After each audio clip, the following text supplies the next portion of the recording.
Right, welcome back everybody. Let's get into our regular feature now, and we'll start off with the question of the day. So what we're asking you this morning: recently, AG Tsakani Maluleke told Parliament, that of course the Auditor General told Parliament that material irregularities by municipalities led to a financial loss of 5.1 billion rand between 2019 and 2023.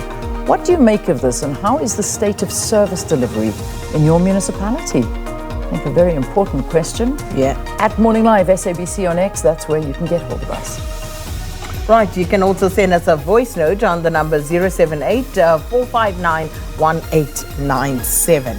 And as we always say, please just keep it short, sharp, to the point, and hopefully in a place where there's little noise interference. Yeah, indeed. All right, looking forward to hearing from you this morning. Let's get into our trending topics now, and let's see what's up there. So Zondo is the first one that is there, and there's quite a few actually associated with Zondo, and this is very much so where he was addressing the National Anti-Corruption Strategy Dialogue that's taking place in Boksburg. And along with Zondo is the Guptas that are trending, Zuma that is trending, and, you know, just basically talking. And he was quite, well, obviously he was praising South Africa, saying that we do not tolerate corruption.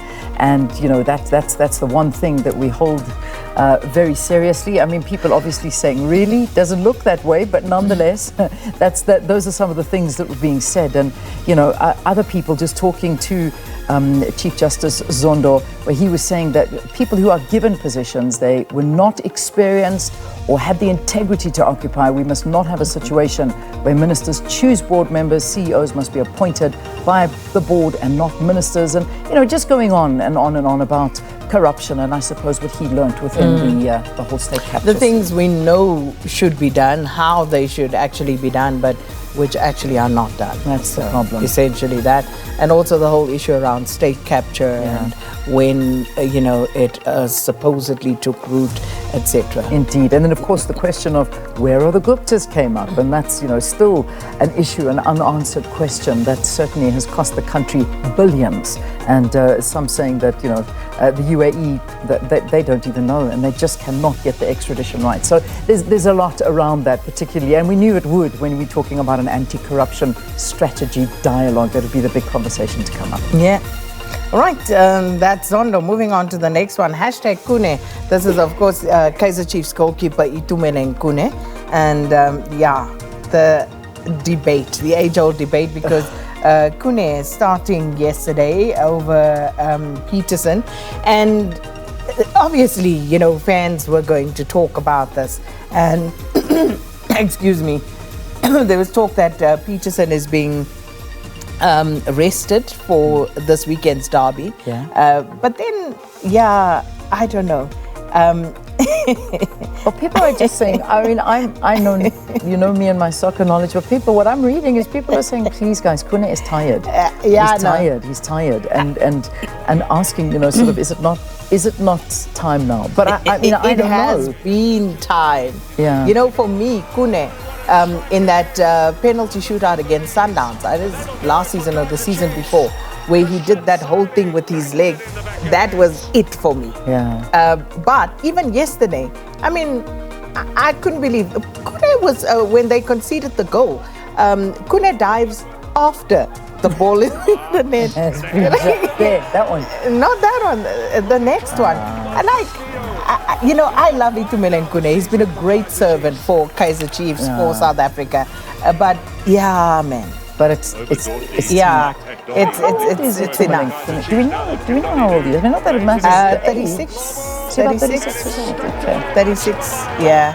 So people were saying you knew Kune was going to concede. I think there needs to be a dignified exit for Kune right now. Yeah. Oh, well, all right. That's a big talking point. I know that. I can't add too much to it, but I see what people are talking about.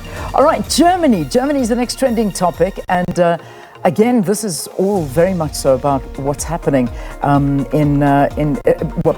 there's so much funding for Israel. It's funding for Israel, and they're saying that another report saying is that 81 mosques in Germany have been attacked since January, half of which took place after the 7th of October.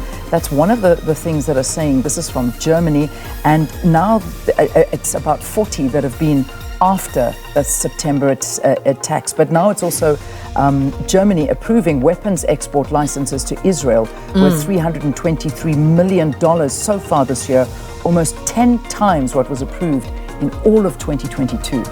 So there's a lot going on, and it's actually gaining a lot of traction in Germany, a lot being said.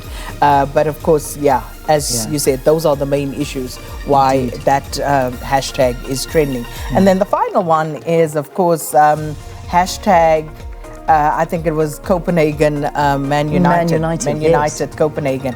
Man United losing last night in their Champions League match against FC Copenhagen, and they were at home. They lost Marcus Rashford early in the match.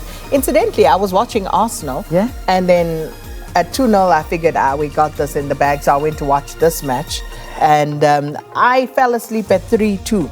They were leading 3-2 after Bruno Fernandes' penalty. And then I woke up and they had lost.